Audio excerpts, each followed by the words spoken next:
Murph and Jay Gardner guilted us. No.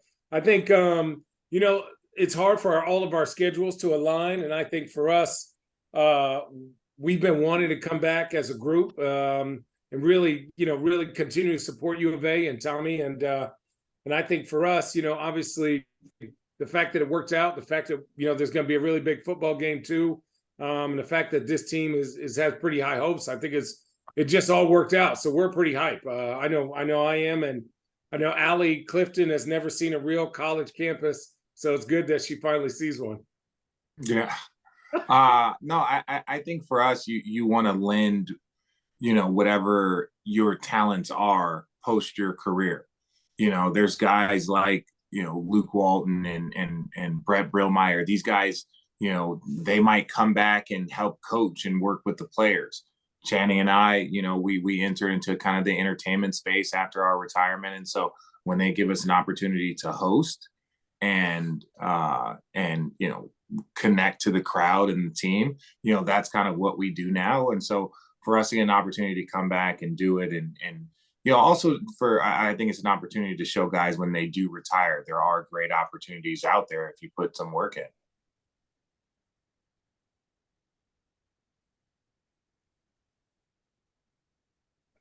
Only question. Awesome. Well, thank you guys, man. We appreciate this. It's been so much fun. Guys, when you go back, this event is pretty unique in college basketball, and I'm not sure people outside of the state are aware of it. How would you describe the energy going back to your playing days of this event? Just, packing the house for what amounts to a preseason scrimmage. Let me take this one. My 6 and 8 year old boys are going to go to Tucson. I don't know if it's the first time, but this is the first time they'll fully get it, the experience. And I am so excited because there is no other experience like this. When my kids get a chance to see that people go crazy over just an inter squad scrimmage and it's sold out and they're going to have jerseys on with their names on the back, my kids are going to lose it because this is such a unique experience inside of the culture of basketball. And, to get that experience and to be a part of it is something that's special.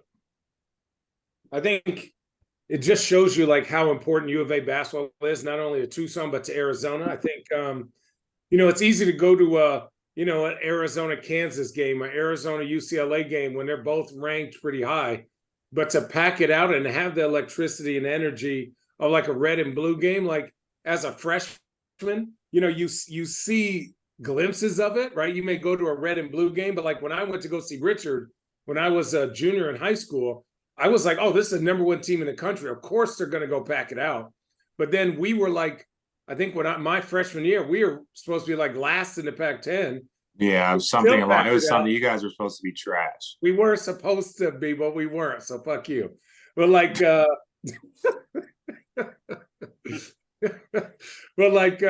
it just is like you realize that it's more than just basketball. This is like the culture of Tucson. So it gets you hype. It gets me hype talking about it. Bruce, you got anything? Do you guys have any particular memories from either of your game playing in that game? Maybe especially as a freshman, because a lot of guys say even as a freshman, it's the first time, even though you all come in, you're all Americans as high school players, et cetera, but you come in and your first time you're playing maybe in front of that kind of crowd. Do you have any memories of that or any other game for that matter? Red Blue. I remember Coach O was very serious. From my freshman year to my senior year, I realized how serious and kind of nervous Coach O was. He was like, this is not a joke. This is a regular game. And this is going to determine, other than Jason, Ricky, and Luke, who's going to start. So like we had 5 freshmen. So Coach was serious. So we took that game very serious as far as I remember. And like, it was pretty intense. And afterwards we were like, damn. Like, all right, Isaiah, you get to start. And then I think Will Bynum got to start. And they started the first half of the season. So it just set the tone for like that year. And then finally our senior year, Coach was like, do not get hurt. Like, go out here, you're going to run around. And then like enjoy it, but tomorrow starts the real stuff. Don't get hurt doing nothing stupid. A big change for the first year where he was like, go kill each other. Anything for you, Richard? No, nothing that just stands out. It's just good practice. Aiden Wool, go ahead. For either of you, what are your thoughts on the 97 throwback jerseys that Arizona wore last year? The best? Second best. Well, look, I guess, honestly, considering that Gonzaga stole our design, from, the Arizona True Design on the West Coast, almost the color scheme, everything. So I think to bring it back to that 90 to that 97 OG vibe, that is special. I think the Reds are really cool. Me personally, the Reds, the OG blue ones that they won in the championship game, and then the original 88 uniforms with that Arizona logo with the cactus, that to me will always be Arizona basketball, and everything else is just an extension of those two images. Yeah, it's, if you don't get hyped for seeing those kind of jerseys, you didn't really get Arizona. Well, and even say this, like, to understand that is to understand Arizona basketball. I remember we were Lute Olson. We fought to get the red uniforms, and it was like my sophomore year. He led us to get the red uniforms, and we were probably 0-2 in them, and we rolled out to UCLA, and it was an early game. You probably have 10,000 kids screaming, "They've got their reds on. They've got their reds on," because they knew that we hadn't won in our red uniforms. We lost that game, and then Lute Olson told us, "You're never putting on those red uniforms again." We put them on and we won, Richard. Don't worry about that. Well, he told our team that. Our team lost that privilege of putting on the red uniforms. Those red uniforms are, I have it in here somewhere. It's in like the Hall of Fame, like my Hall of Fame jerseys. That's like top 3 favorite jerseys of all time. I mean, just like both of us are from Arizona. So like there are certain shoes, there are certain jerseys, there are certain players that you're just like forever are ingrained into your brain. So, and then those jerseys are definitely it. Yeah, the first year I watched basketball in a college space, it was 1994. I was 14 years old, and I sat on spring break with nothing else to do because I was poor. And so I sat on spring break at home, and I watched the NCAA tournament. And that was the year that Arizona made it to the Final Four. I had no idea about Lute Olson, no idea about college basketball, no idea about nothing. I played in the park. I watched White Man Can't Jump. That was the basketball I enjoyed. So to know that a school of that caliber was right down the street, it just engaged my interest in basketball. And it's part of the reason why I still come back and support the university. Addison, go ahead. Yeah, so kind of jumping on that, supporting the university, Richard. This question is just for Channing. I see that Richard has his name at the practice facility, and I was wondering if you're going to make any kind of donations or kind of get yourself in the program, kind of like the way Richard has. Yeah, I've donated millions of dollars of dirt bags over my 2 years of being. So hey, do not see. No, you laugh about that, Channing, but do not discount the amount of money that we have spent continuing the economics in Tucson over the years, in the bars, at shell bags, dirt bags. Oh, man. You know what? Maybe. I think it just depends. I'm not competing with Richard, right? Richard has that gym. I think I have a brick, which is perfectly fine. You don't have a brick anywhere. You don't have a brick. I have one brick. I have Where? one brick. It's with the other bricks. I gotta check it out. We gotta see. But no, and maybe in the near future, if my kids end up going there, then I'll definitely think about maybe getting a dorm room or something so you get a little discount. David Kelly, go ahead. Hey, for both of you guys, thanks for doing this. Is there things that you can point to about your experience here at the U of A that have kind of helped you both kind of carve out the media careers that you have? No, I would say this. Every group is different. I think the Lute Olson group of guys, I think the Sean Miller, and then obviously the Coach Lloyd, like each group is different. Our group was a very social group. It was just a very social group. And if you think about colleges, the group that on recruits the next group, recruits the next group, recruits the next group. So it's all kind of like-minded guys. So when you look at Steve Kerr, and there you got Andre Iguodala, who's in that. Luke Walton's also a coach. Channing and I are in the entertainment space. Sean Elliott does a ton of stuff. Gilbert Arenas, while I would not suggest digesting his content, yes, he's in the entertainment space. So when you look at that group and that era, there's a lot of guys that have entered into coaching, entered into entertainment, because that was what was going on in our locker rooms over those eras, especially the Lute Olson one. So that's the one thing that I would say, is that collectively as a group, it was a lot of talking about basketball. So you see guys going into coaching. There was a lot of talking about basketball. So you see guys going into TVs. That's the culture that was going on inside the locker room when we were there. So from that aspect, yes, being in those environments put us in a space to go talk about basketball, because we're around so many high level intelligent people that just want to discuss basketball. If you're around Andre Iguodala, if you're around Gilbert, if you're around Luke, if you're having dinner, the only thing you're talking about is basketball and just all the shit. And so that, from that space, being in that culture helps. Yeah, I think to piggyback on that, I think we were just taught basketball not as individuals, but as to see the game as it is, right? So each one of us had an individual job and had to understand the game and how to be good at it.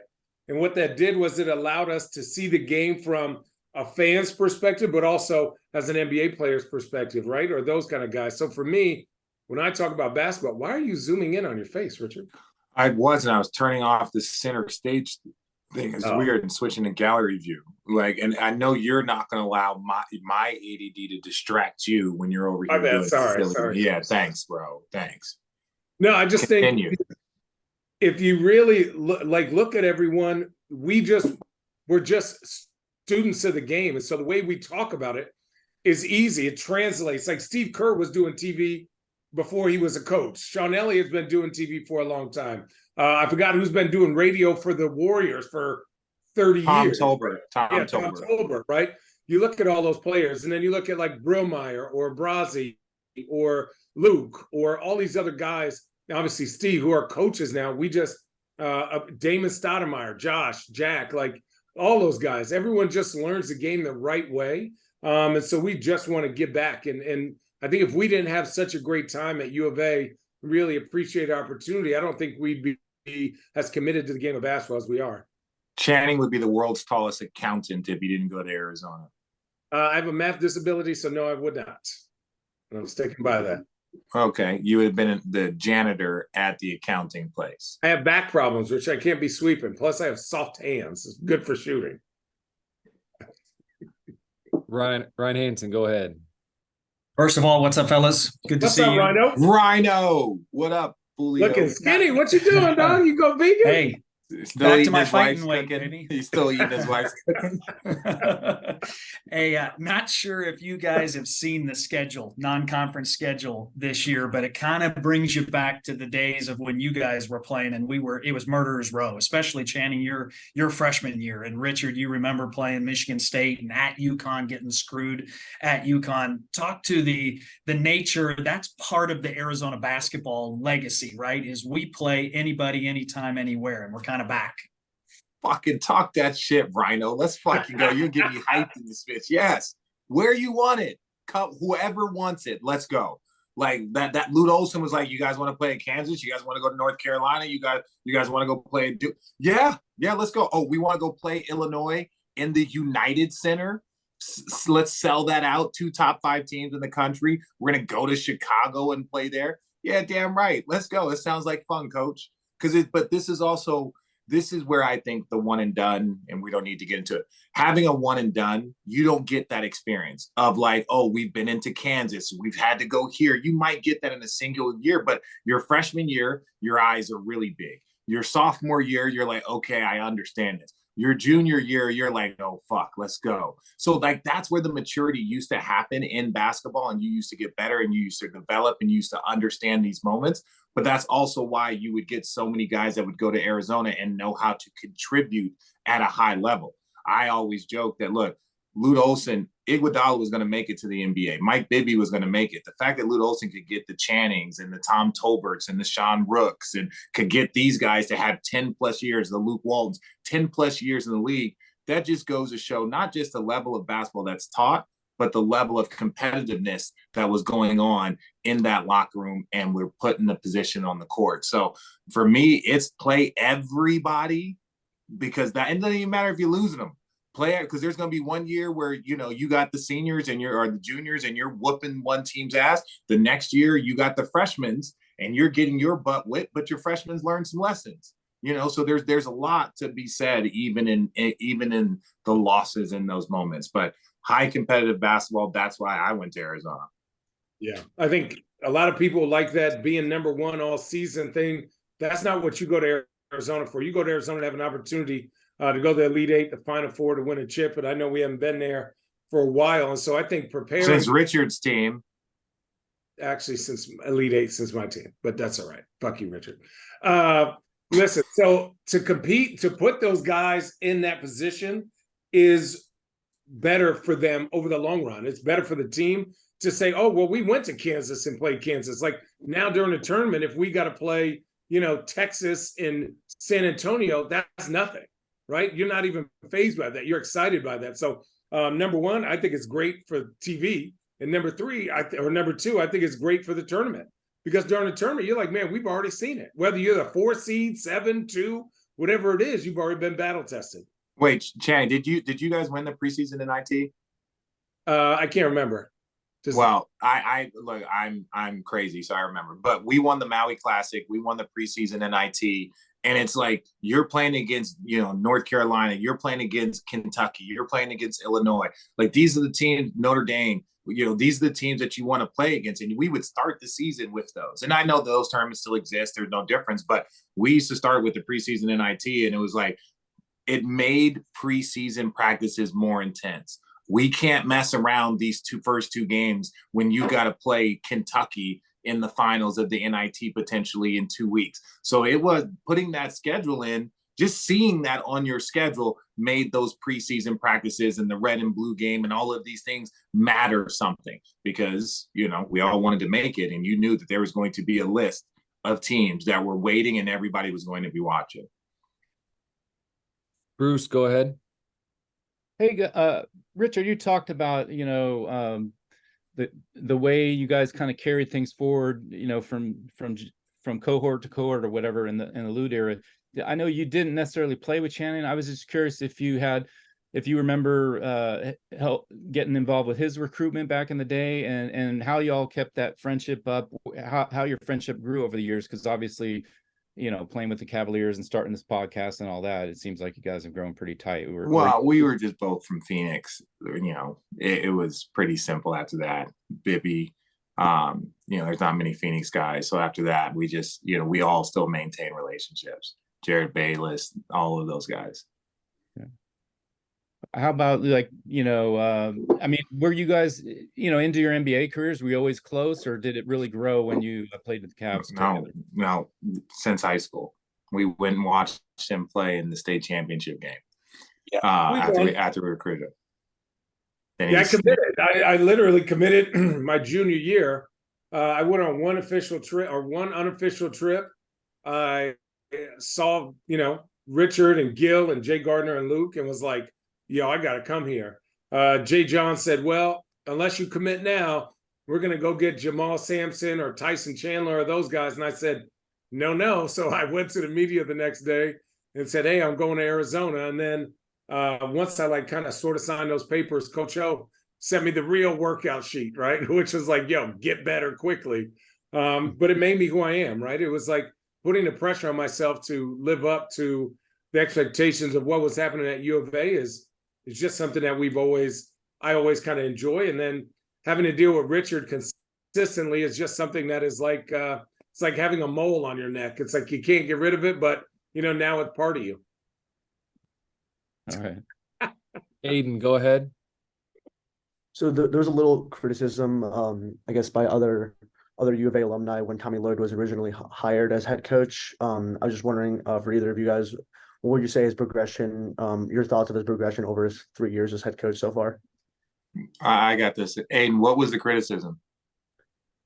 Just that he wasn't, I guess, fit to be the coach at the time. Channing, I don't remember anybody saying that he wasn't fit. So that's the thing. A lot of people want to take, oh, there was criticism of Tommy Lloyd. There was never criticism of Tommy Lloyd. That not fit. I know his resume. I know where he came from. I know what he did. Fit. There was no fit. The criticism was when the contract gets leaked the day they're interviewing Damon Stoudemire and Miles Simon. The criticism was those guys not feeling like they had a fair chance. The criticism was we should probably interview some of these names and give second interviews. So how we come back to the school and uplift the younger generation, the school has an opportunity to lift up the next generation of coaches. So let's say like a guy like Brett Brillmeyer gets a second interview, even if it's window dressing, that helps him on his next interview. If you get a guy like Miles Simon that gets a second interview, even if that means you have to extend the process another 10 days, that's fine. But how are you not bringing these guys in just for interview sakes so that they can say they've received interviews? That's how this process works. So the criticism was never in Tommy. It was never in his coaching resume. It was never that. It was you have an opportunity to, even if you're not going to hire him, to lift up the next 10 U of A alumni coaches. So those guys get the chance like, oh, Damon Stoudemire is coming in. Okay, well, next week he's coming in for round 2. Do you know what that says to all the other universities? Like, oh, wow, Damon Stoudemire is getting a second interview. It's down to him and 2 other people. We should bring him in because Arizona was close. We got lucky. That's the way the system works. So if you're going to ask us to come back and support the next generation, well, then their responsibility as a university is to make sure that they're doing that also for the guys that are out there representing the university from their past work. That's where the criticism came in. It was never about Tommy Lloyd. It was never about his success. It was never about anything. But people want to take it like, oh, they weren't happy and so now he's winning games. Oh, they're happy now. It's like, we know where he came from. We know his basketball pedigree. We were excited to get a level of that.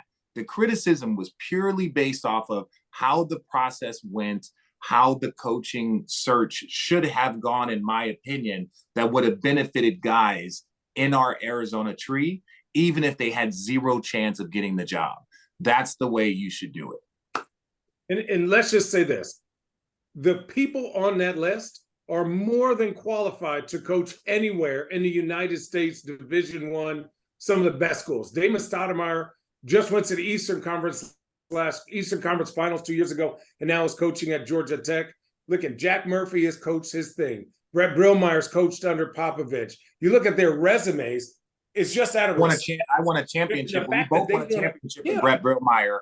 Right. And the fact that they still want to come back to college, to this college, you have to give that a good look to the rest of the world, to the rest of the players trying to build up to that. So for us, we want to take care of our own. I know how much work all those guys have done. Give them a chance to be successful, especially from your hometown. You got to give them a little home. Yeah, they call it a fraternity and they call it a family. So one of the parts of a fraternity is you make sure that you help your brothers in the fraternity. So if in 25 years, 30 years after Coach Lloyd retires, if the job opens up again, they should interview 10 Arizona alumni and 2, even if it's direction.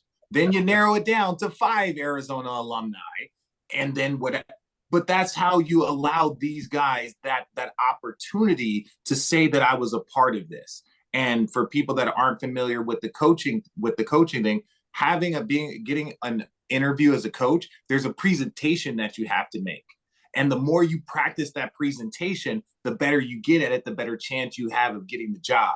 That's why just even getting an interview is a big deal in those moments. So you always want to take care of your guys and give them interviews, even if you feel like there's a 1% chance that they would get the job. I hope that cleared it up. Guys, I want to be mindful of your time here. If we do these last 3 questions from these last 3 guys, is that okay? Do you have time for that? We got time for 2, or else Allie's going to cut us. Oh yeah, I forgot about that. It is. All right. Yeah. All right. Saul, go ahead. Guys, I know you obviously you guys talked about your history in Arizona and playing club ball, Arizona Stars and all that stuff. But what's your perspective on Tommy's international recruiting and being in locker rooms with international players yourselves? What is maybe a misconception about the European players and how they can contribute immediately, maybe at the college level? I mean, I hoop with Yvonne was my guy in college, right? I think the biggest thing is the cultural difference, right? When you get European players, you have to show them they don't grow up loving Arizona, right? They're not from Arizona. They don't feel that college vibe, right? To them, they've been pros for a long time and they act according. So for me, I appreciate that he's going to get the best talent from across the world. The thing that I hope that happens is that they see and feel the love and camaraderie that we have. It's not just another team. You're part of the family. And I think that's the biggest thing that needs to be portrayed to them and for them to get the best version out of them. They can go play, but when they feel like it's their family, you're going to get the best version of them. Look, I don't care where you're from. This is basketball. If you're from Mars, if you've got 3 arms, if we're on the basketball court and we're on the same jersey, that like I'm indifferent about that. Like Channing says, like if they're European players, if they're African players, I played with Robertus Yaftokis, and then 5 years later I'm playing against them in the Olympics. And he was on our team for a training camp. Point being is that I think the true test of Tommy Lloyd is going to be the next 2 seasons, next 3 seasons, right? The success that he has had has been so amazing, like the support that the community and the alumni have shown him. But we know this. At Arizona, Elite Eights don't get it done. Like tournaments don't get it done. Pac-12 titles don't get it done. Like we have been searching for a Final Four for 20 plus years. We've got tons of Elite Eights. We've won, like Sean Miller was the winningest coach in the Pac-12 over his tenure. Like we've had all the success. There is one thing. And so that's where the pressure starts to build, is if you have good teams for 5-6 years, you go to the tournament, Arizona. It's Arizona. You're going, as long as you don't mess it up, it's Arizona. You should be able to get players here. And so that's where the pressure starts. And so I'm excited to see the next few years. And I think Tommy's going to crush it. And I think we're going to get our first Final Four, I'm going to say in the next 2-3 years. All right, guys, it's 11 o'clock here. I'll let you guys go. You got to get All right. Another meeting. So I appreciate your time and look forward to seeing you guys here this weekend. Yeah. Thank you. Thanks, guys. Thank you.